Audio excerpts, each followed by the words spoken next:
A kiss on The old saying that the flame that burns twice as bright burns twice as fast is perhaps twice as true in Hollywood. The world of show business is full of shining stars who have briefly illuminated stage and screen before leaving us too soon.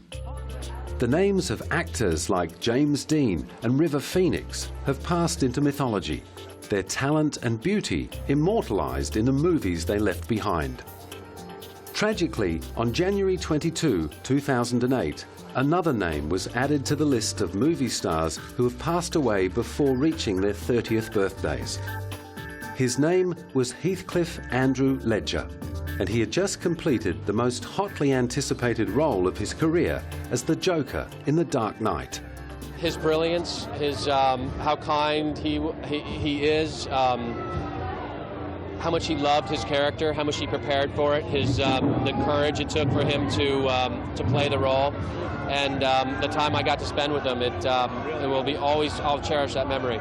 He was just, you know, absolutely free in a way that is incredibly unusual even for the greatest actors, and you know, it's thrilling working with someone who's in that place and contagious, and I had a wonderful time working with him. He immersed himself completely. He had just a fantastic time making this movie. I did too with him.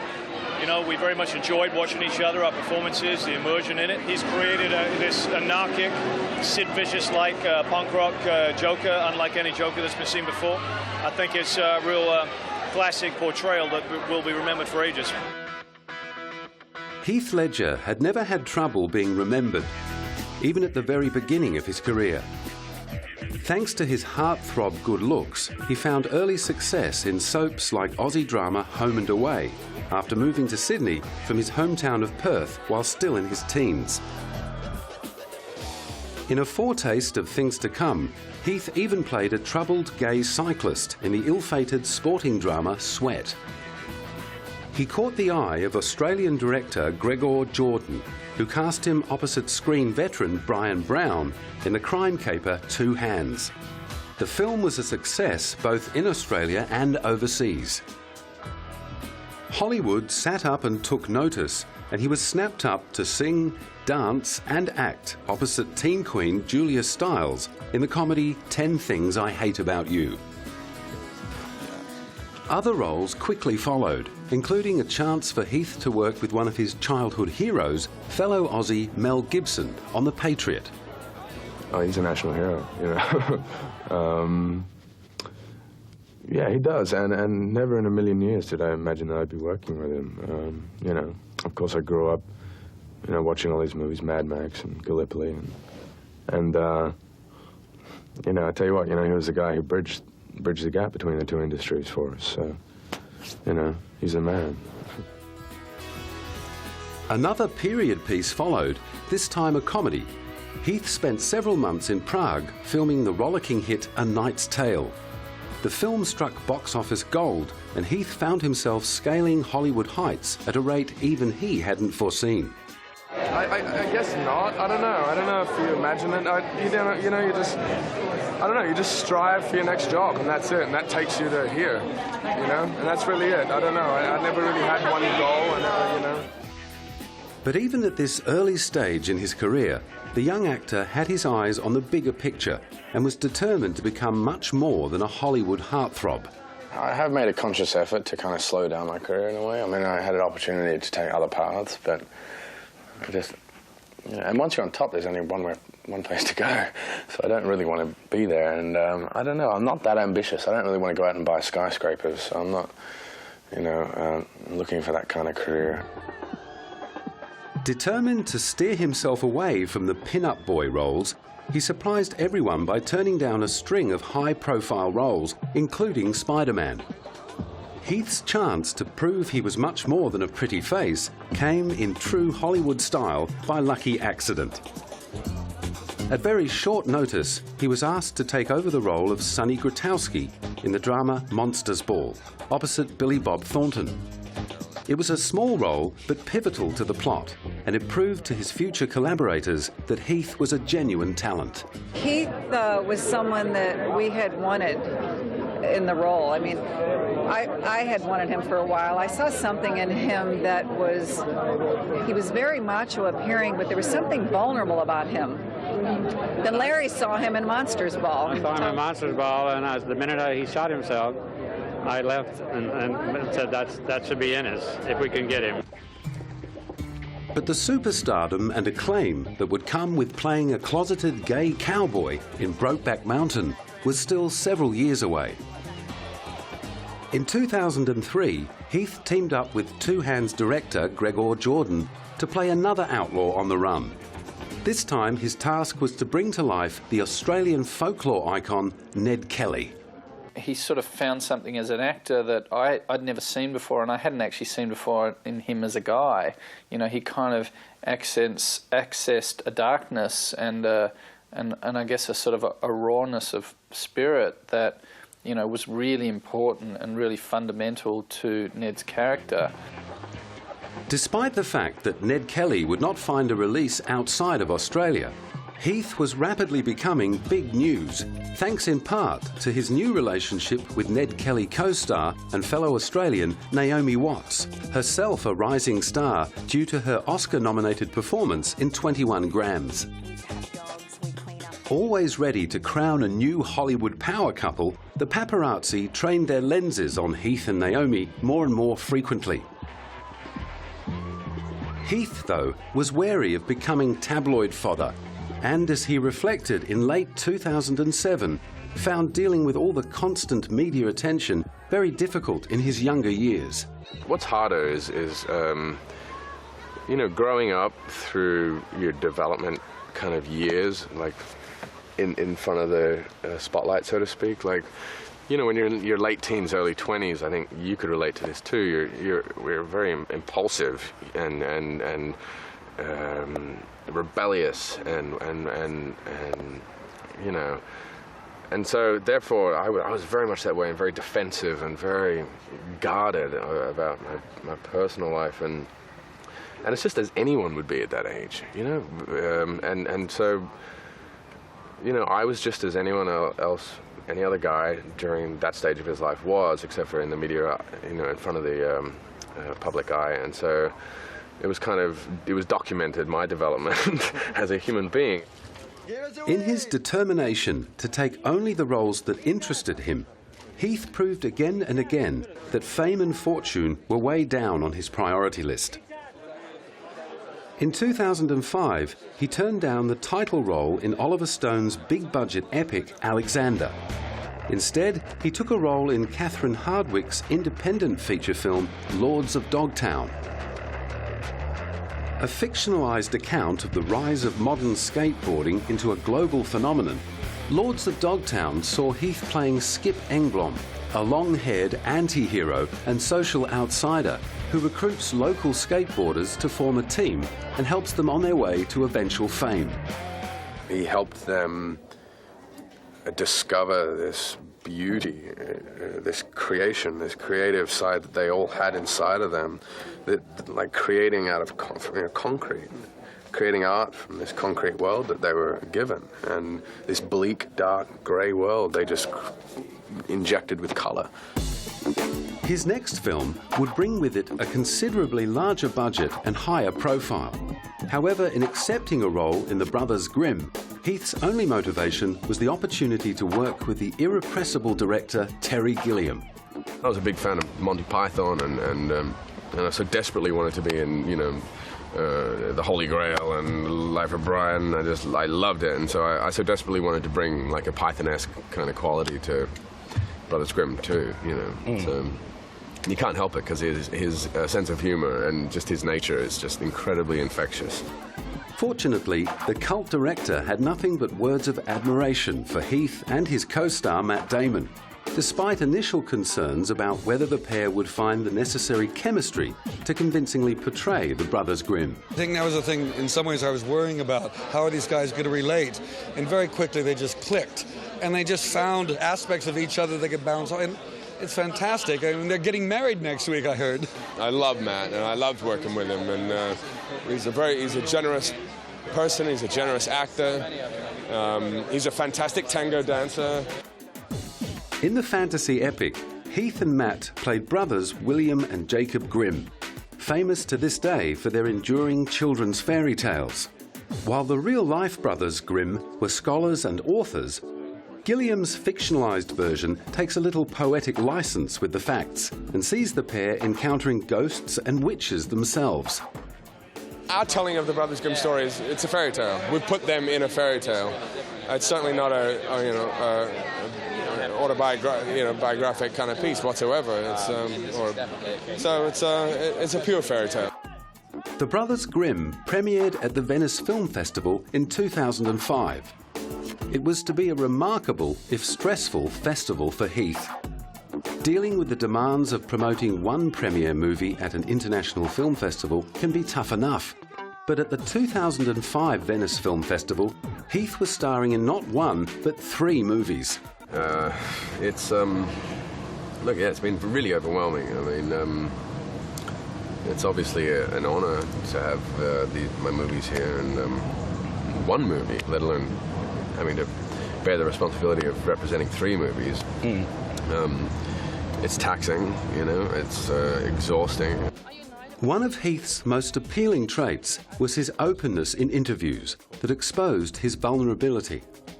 Despite sometimes being distrustful of the media, when Heath talked, he talked with candour, often betraying signs that his emotional, artistic temperament was at odds with the demands placed on him away from the film set, when he had no alter ego to hide behind. I don't know where I am right now. I'm kind of floating. I'm having like out-of-body experiences when I'm talking to people, and I feel like every sentence I say, it was the same as the very last sentence I just said, and every word that escapes my mouth is the same word that just followed it and is about to, it's just very confusing, and it's very exhausting, as I said. But I'm trying as hard as I can to represent all 3 films with stamina and, enthusiasm.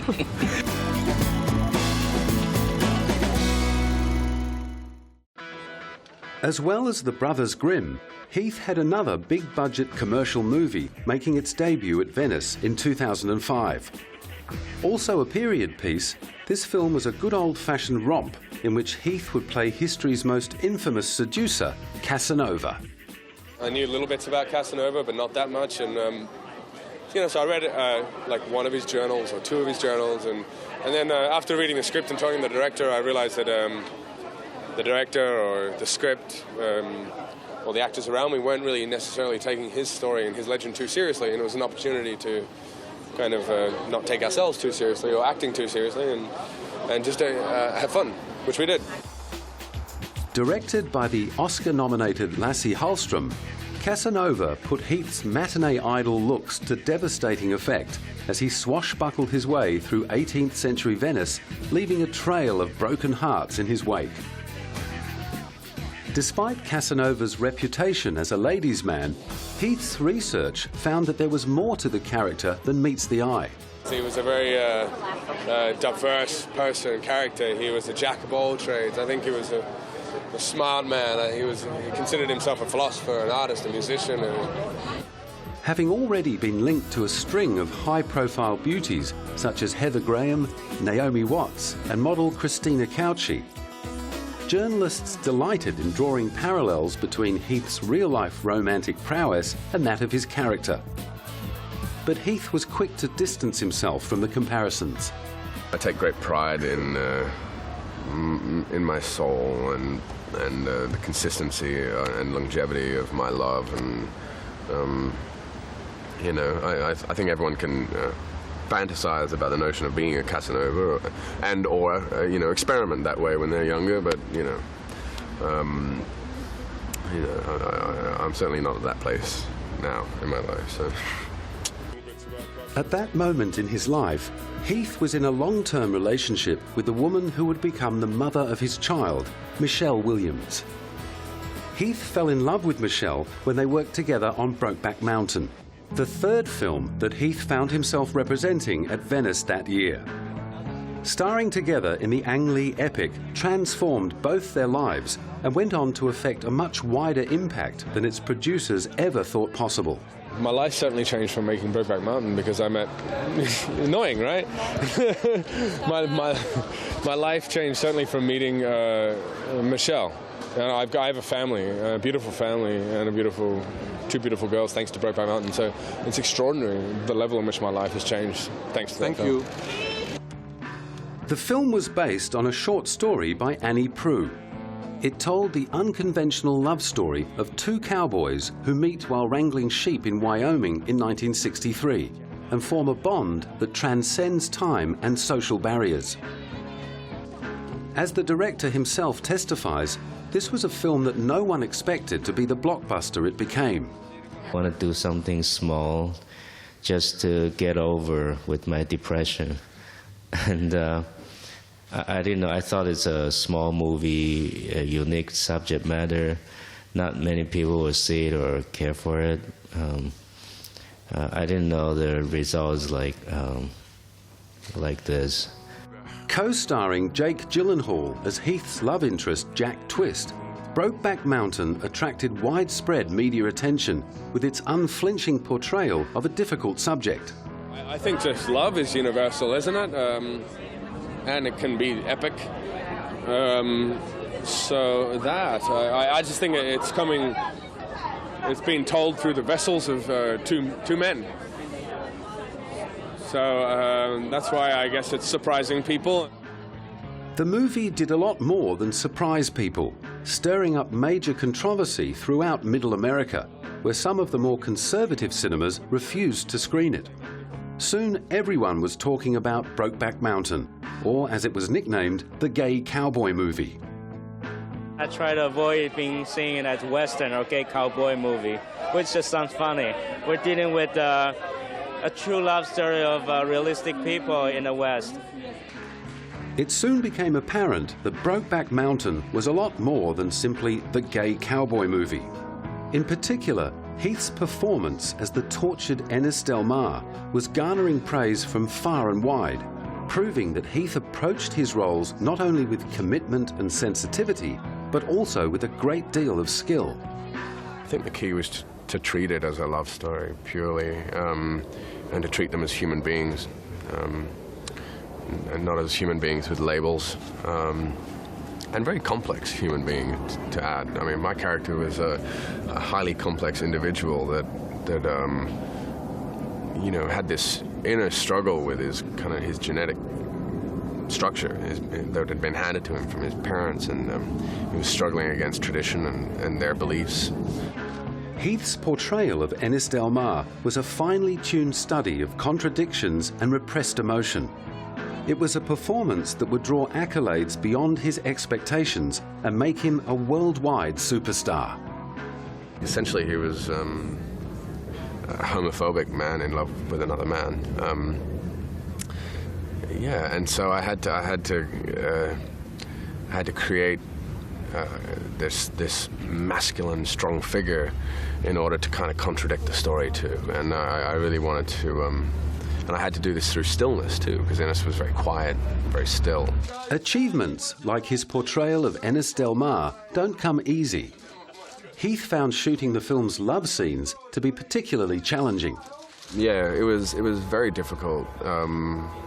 There was no way to prepare for that.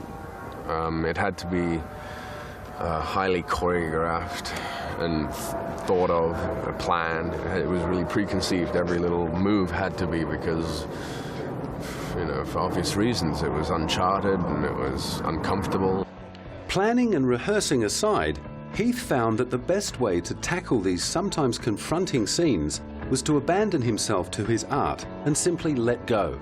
I guess the way I got through it was, you know, you really have to, and it's like this, I guess, for just acting in general, or doing love scenes with a female co-star, as a matter of fact, you have to suspend reality and suspend your personal beliefs, and you have to really convince yourself of the environment you're in.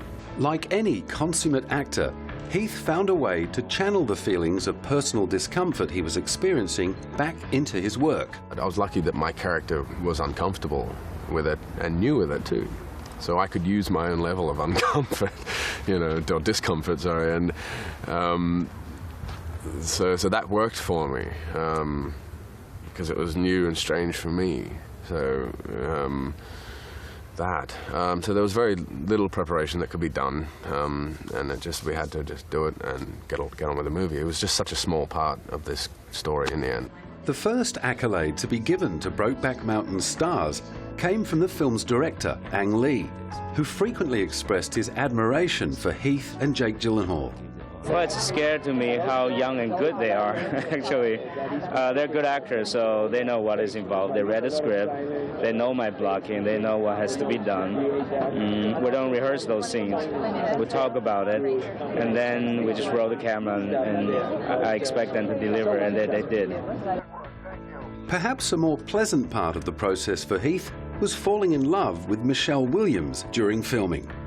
Cast as Ennis's wife, Alma, Michelle found herself constantly fielding questions about whether she felt nervous acting opposite her off-screen partner. Working with Heath? No, it makes me the least nervous. I wish I could make all my movies with him. The couple became inseparable, and in October 2005, Michelle gave birth to their daughter, Matilda Rose. Critical acclaim for Brokeback Mountain escalated into a frenzy of speculation as award season loomed. But rather than hitting the Oscar campaign trail, Heath and Michelle retreated from the spotlight and spent as much time as possible with their new baby. We have a daughter at home, which is a beautiful distraction. Also, it's like, it's kind of, I feel like it's out of our hands anyway. I don't think, like, if you went out and campaigned, if you get awarded for that, then you're not getting awarded for your performance, I feel.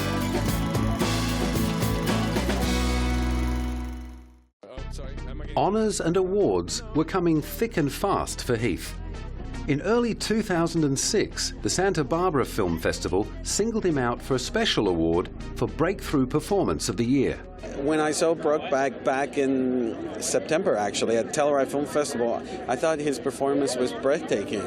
I loved the film then, and I love his performance. I thought it was one of the best performances of the year. And we had to have him, so we invited him then. True to form, Heath downplayed the accolade. Throughout his short career, he would constantly emphasize that he saw his work as being in a constant process of evolution. I guess I still feel like I'm breaking through, and me personally, I don't think I ever want to feel like I have broken through and are on the other side. I want to continue to strive for better, and but it's obviously an honor, and this is really overwhelming. As he told Variety reporter Pete Hammond after receiving the award, Heath's attitude to awards in general was to keep them at a distance and not give them undue emphasis. Through the whole award season, there's so much going on, and there are so many different awards that it all becomes one thing. It all just blurs into the same thing, and it's surreal, and it's like a real false sense of both success and failure at the same time. Like many actors, Heath was of the opinion that the craft of acting is so unique that to put one performance into competition with another is simply not the point. But he found that despite his personal views, awards were just another part of the job at hand. You're being thrusted into competitions, and a race, and you're looking left and right, and all your competitors are actually competing in different sports, and you're all starting at different places, and you're not ending at the same line, but you're all in the same race. You don't want to be in a race, but you are, and but tradition, deems it important, and therefore it's a great honor for us, and we're very grateful for it. But I don't know, I think we're kind of trying to get through it, stay calm and relaxed, and then it'll probably sink in later. The fact that he and Michelle were both contending with the same ordeal strengthened their bond. Both of them received Oscar nominations for their roles in Brokeback Mountain. Heath for Best Actor and Michelle for Best Supporting Actress. The best part and the easiest part of this whole season is the fact that we've had each other's hands, you know, and it's been easier because we've been making it about each other and instead of focusing on attention. It's much more enjoyable when it's about Michelle for me. The film gathered a total of 8 nominations at the 2006 Academy Awards, winning 3 for Best Score, Best Adapted Screenplay and Best Achievement in Directing for Ang Lee. Heath Ledger in Brokeback. Heath didn't end up walking away with the statue, losing out to Philip Seymour Hoffman in Capote. But that didn't stop the scripts and offers from flooding in. However, after having 3 films released in a year and enduring a particularly grueling awards season, he was ready to start taking it easy. I'm in no hurry to go out and work right now. I think once this is all over and it calms down, Michelle, Matilda and I are moving to Europe, and we're actually getting out and we're going to travel around for a year. And I haven't worked in a year, and I'm not planning to work for another year if I can. I'm just going to grow my belly and, and bounce my daughter. Despite his best intentions, however, Heath found it hard to lead a quiet life. As Brokeback Mountain was premiering around the world, he came under scrutiny for his relationship with the media, with claims surfacing that he had allegedly spat at photographers. The claims were never substantiated, and Heath's own comments point to a much more relaxed attitude to dealing with the press. I've kind of developed a more diplomatic way of viewing it all and handling it, and I'm certainly more relaxed with it all. And but I don't, the photographers following you and all that kind of stuff. It's embarrassing more than anything, actually. It's just kind of embarrassing to be walking somewhere and have people jump out in front of you with cameras. But instead of kind of getting aggressive, I've taken the approach of actually getting to know them. Despite this, certain members of the Australian paparazzi clearly weren't interested in getting to know Heath. At Brokeback Mountain's Sydney premiere, several photographers squirted him with water pistols, apparently in retaliation to his alleged spitting.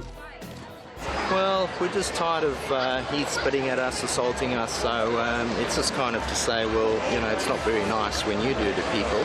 So it's our way of saying that we're tired of it, we're sick of it, and I was spat at, assaulted, had my car door kicked in, for taking a photo of him. And I mean, it's people like us that get him the ratings, get him in the magazines, and he's assaulted several other people, and we've just got to a point now where enough's enough. So it's kind of just saying, well, we're not going to put up on it. Heath strongly denied the claims that he had ever spat at or assaulted photographers. In an effort to put the incident behind him and remove his young family from the ever-prying eyes of the Australian media, they relocated from Sydney to their home in Boerum Hill, Brooklyn, New York. Immediately after Brokeback Mountain was in the can, Heath had made another film, a film which carried a much smaller profile, but no less challenging subject matter. The debut feature for Australian theatre director Neil Armfield, Candy, saw Heath go from cowboy to heroin addict. I don't know, I don't think we went out, certainly not to make a political message. I like the fact that the movie doesn't glorify heroin. I think it shows the result of heroin and its use and how it can destroy situations, love. Candy is the tough and at times shocking story of Dan and his girlfriend Candy, played by fellow Australian Abby Cornish, whose lives descend into living hell because of their dependency on heroin. As usual, Heath stepped outside his comfort zone for some gritty research on the subject. We met up with a few people. There was a gentleman that I spent time with who's has been and still is a junkie. He's been a junkie for like 25 years. And he taught us how to use all the paraphernalia and not on ourselves. He actually had a prosthetic arm well, originally they were designed for medical use, training nurses and stuff like that. But they had one at this clinic where they teach kids how to actually inject drugs safely. Go figure. In the case of Candy, Heath ensured that everyone involved in the production could benefit from his sometimes grisly research. And so he's taught us how to find the vein and the angle to slip the needle in, and so, and then we just watched him, observed him a lot. Abby and I, we filmed him and we made a little movie, documentary thing that we handed out to the production design team and the art department and Jeffrey Rush and just anyone else who needed to see someone shoot up heroin. Despite the rumours of addiction to prescription medicine which surfaced after his death, and theories that Heath's drug use had driven a wedge between himself and Michelle, while filming Candy, the closest parallel Heath could draw to the ravages of drug addiction was his one-time vice, cigarettes. I used to be a smoker. I was addicted to nicotine, so I could relate to it on that level, I guess. But it's also like what I was always thinking of, or would think of, is like if you're really, really parched or if you're really, really thirsty and you need a drink of water, it's kind of a very similar kind of urge. It's like that instinctual. It's like in your blood. You need it or else you're going to die. That's what I've been told. So. It became apparent after Heath's death that drugs may have played a bigger role in his life than anyone but those closest to him might have realised. As Heath's own story has shown, even prescription drugs can be just as dangerous as anything illegal. I mean, I don't think it changed my view of people who are addicted to drugs. I'm definitely, I feel really sorry for them. It's a deep, dark hole. Yeah, but there's nothing we can really do about it. Unfortunately, it's their battle. Sadly, it is only with hindsight that we know of the personal battle Heath may have been fighting. But drugs were not the only aspect of Candy's subject matter that Heath found confronting. I think I did more crying off camera, like it really, knowing that I had my daughter growing inside, my girl. It was definitely uncomfortable holding a little prosthetic baby and looking at it all bloody, and it wasn't very nice. Heath's next film would explore considerably lighter themes than the dark undercurrents exposed by Candy. Directed by Todd Haynes, I'm Not There used 7 different actors to portray different aspects of the personality of cult singer-songwriter Bob Dylan. Although they did not share any screen time, Heath's girlfriend Michelle also appeared in the film, which takes place across several different decades of Bob Dylan's life. I gotta say, it was fantastic. I'd never done anything like it. I'd never played anybody like that before. I'd never played anybody who was so out and out glamorous, and it was exciting. Like the hair, the makeup, the wardrobe, the wig, the costume fittings. It was kind of thrilling. And my part is so small, so I didn't have to endure it all the time, which is probably why I liked it even more. What's my final question? Heath's interest in I'm Not There stemmed in part from his fascination with another enigmatic musician, Nick Drake. Heath aspired to direct films as well as act in them, and Nick Drake's story was one he found especially resonant. For the longest time I was obsessed with an artist by the name of Nick Drake. He died in the 70s, 1975 at the age of 25. Suicide. And I was obsessed with his story and his music, and I pursued it for a while, and still have hopes to kind of tell his story one day, but it kind of died away, faded away, because it was a very mysterious figure, and I felt like I would be taking too many liberties.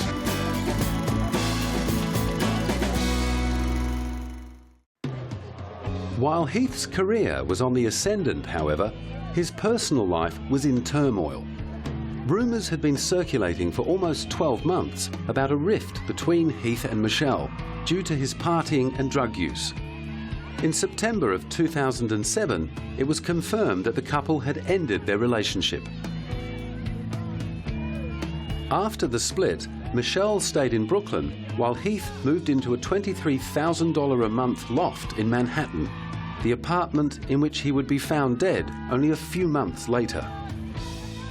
Away from his partner and baby, Heath delved deeper into the party scene and was linked with a string of beautiful women such as models Gemma Ward and Helena Christensen. Heath, though, was reported to have found the split very difficult and apparently became increasingly depressed. Professionally, Heath had to turn his attention to an extremely physically and psychologically demanding role, arguably the role for which he will be most fondly remembered and admired. The role that would show us the morbidly dark side of Heath's acting talent, the role of the Joker in the Batman adventure The Dark Knight. I haven't done much prep yet. I'm 3 days away from working. I'm in Montreal right now doing the I'm Not There movie, Todd Haynes' movie, and so I've been thinking a lot about that. But I got a few tricks up my sleeve. To prepare, it was reported that Heath locked himself in a London hotel room for a month and experimented with different voices and physical characterizations. Whatever he did in there, it worked. It's just been stupid amounts of fun, and you know, he's dark, very nasty. He's a psychopath, sociopath, mass murdering clown, and it's really coming together. And the movie looks amazing. It's a lot darker than the first one, and I think a lot bigger too. Heath also derived great inspiration from his fellow cast members. As the Joker, Heath had the opportunity to work with screen legends like Gary Oldman and Sir Michael Caine. I don't know, phenomenal. Like working with Gary Oldman, and you know, it was a dream for me. And Michael Caine and Christian Bale, who even in a bat suit manages to, give these amazing performances. And of course Maggie Gyllenhaal and Aaron Eckhart and Morgan Freeman, and it's just stupid. It's an incredible cast, and I think you'll. I'm pleasantly surprised, so I'd say you probably will be too. As proud as he was of The Dark Knight, sadly, Heath would never see the film's official premiere, or the phenomenal box office success it went on to enjoy. Heathcliff Andrew Ledger passed away on Tuesday, January the 22nd, 2008, at his Manhattan apartment. The story was repeated countless times in the weeks following his death. A masseuse arrived for a scheduled appointment. Heath's housekeeper went to tell the actor of her arrival, but found him face down at the foot of his bed, naked and unconscious. As the news spread, the world was filled with shock and disbelief. Even those who did not know Heath were affected by the devastating news of the young star's tragic passing. It wasn't long before rumours of suicide began to circulate. Whether or not Heath's recent split from Michelle Williams had taken its toll, he had been complaining of insomnia due to the stress of work, causing him to take sleeping medication. It was said pills were found strewn about the room. As it turned out, there were pills, but nothing especially suspicious was discovered at the scene. The medical examiners said today there was no criminality. Of course, you have to wait for the toxicology report. That could be as long as 10 days. There was some issue about a $20 bill that was found. There was a rolled-up $20 bill found. No testing of that bill has been done as yet. No suicide note was found, and it was reported that Heath had been his usual professional self only the Saturday before, while filming The Imaginarium of Dr. Parnassus in London, a fantasy adventure film that reunited him with his Brothers Grimm director Terry Gilliam. It seemed that suicide was very unlikely. We, Heath's family, confirmed the very tragic, untimely and accidental passing of our dearly loved son, brother and doting father of Matilda. He was found peacefully asleep in his New York apartment by his housekeeper at 3:30 US time, 3:30 p.m. US time. We would like to thank our friends and everyone around the world for their well wishes and kind thoughts at this time. Once autopsy results were revealed, it was clear that Heath's death had been a tragic accident after all, and illegal drugs were not a factor. According to the New York City Medical Examiner, Heath Ledger died of an accidental overdose of painkillers, sleeping pills, anti-anxiety medication, and other prescription drugs. It's terribly sad, and I'm still stunned by it and still get chills when I talk about it. On the other hand, I think it's important to talk about it. I think it's important to honor Heath. The dark and gothic fantasy that is The Dark Knight would stand as a tribute to Heath and his commitment to his work. His chilling performance as the Joker was universally proclaimed truly remarkable, undoubtedly contributing to the film's worldwide box office take of almost $1 billion. It seemed to me to be very important that the performance that Heath had given us get out there and be seen the way that he wanted it to be seen and the way he would have intended it to be seen. And what's very important to me is that I'm seeing audiences react to the character the way Heath wanted them to react to the character, and I think he'd be very proud of that. Like his fellow Dark Knight cast and crew, Heath's Hollywood contemporaries were deeply saddened by the loss of one of their most gifted colleagues. Actors who had never worked with Heath but admired his craft offered moving tributes to the fallen star. Well, my heart goes out to his family and this kid. He's got a little kid. I don't know. You know, people have demons. Sometimes it's hard to see them. As Heath's performance as the Joker was becoming the stuff of Hollywood legend, talk of a posthumous Oscar nomination began to spread, with his co-stars leading the charge. I haven't seen a villain like this, or a bad guy like this, since Dennis Hopper played Frank Booth in Blue Velvet. You remember that scary performance? I mean, that's kind of what it like. This out scares Hannibal Lecter. You vote for him then, come award season? I bet. Would you vote for him come award season? Oh, I've single-handedly started a campaign, I tell you. Yeah, I think there's a posthumous Oscar for Heath, and he's got every chance of maybe winning it first, you know, since Peter Finch. Heath's death was a devastating blow to his family and friends. Oscars and Tinseltown tributes aside, to those close to him, he was simply Heathy, a down-to-earth guy who loved to surf and play chess, a loving father and a beloved son. Heath has touched so many people on so many different levels during his short life, but few had the pleasure of truly knowing him. He was a down-to-earth, generous, kind-hearted, life-loving, unselfish individual who was extremely inspirational to many. Please now respect our family's need to grieve and come to terms with our loss privately. Thank you. After a memorial service at Penrose College in Perth, with a eulogy read by his friend and I'm Not There co-star Cate Blanchett, Heath was cremated on February 9 at Fremantle Cemetery. As the sun went down, the mourners swam in the ocean at Cottesloe Beach, one of Heath's favourite hangouts.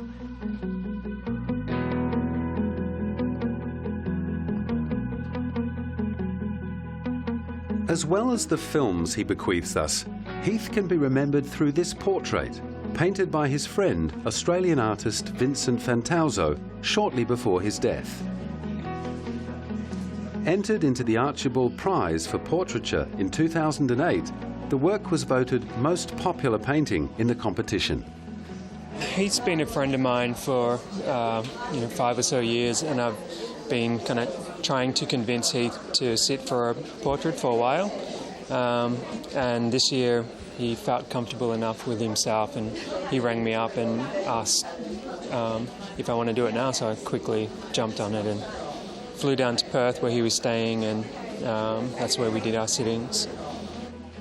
The portrait depicts Heath as a worldly, mature man, wise beyond his 28 years, but a man who is in constant dialogue with his own imagination and sometimes contradictory impulses. We had to always keep a lot inside, so here he kind of just opened up and said, "Here I am," and I guess the voices are him telling himself what to show and what not to show, and what to say and what to keep to himself.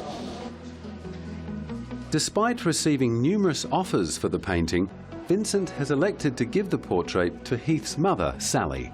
The last thing he said to me was, he knew I was kind of nervous about doing it and getting it done, and I really wanted to get in, and he said, "Don't worry, you'll get in and you'll win," and he winked at me, and he was almost spot on, so I think he'd have a good laugh.